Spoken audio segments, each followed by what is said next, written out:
In today's video, I'm going to teach you how to measure pips in TradingView. Let's start by opening TradingView on a Forex chart.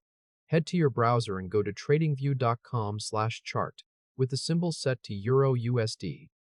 Once the page loads, give it a moment for the Supercharts workspace to come up.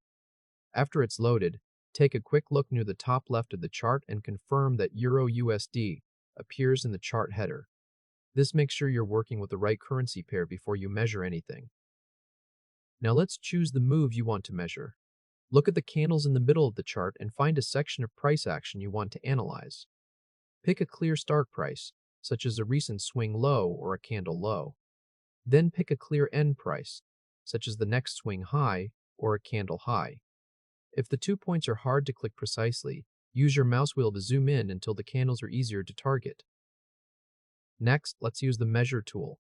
Over on the left toolbar, click Measure to activate it. Now click and hold on the start price you picked on the chart.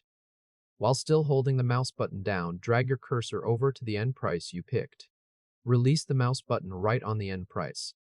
You'll see a measurement box appear next to the line, showing the details of the move you just selected.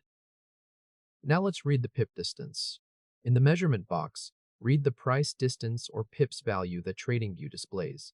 If TradingView shows the movement as a decimal price change on EURUSD, you'll need to move the decimal 4 places to convert it into pips. Here's a quick conversion to keep in mind. 0.01010 equals 10 pips, and 0.01010 equals 100 pips. Once you've got your reading, press Escape on your keyboard so the chart returns to normal navigation mode. At this point, the chart shows a measured line between the two selected price points, and the measurement box gives you the price distance. On EURUSD, that distance can be read as pips by using the displayed pips value, or by converting the decimal move by 4 places. And that's it. Congratulations!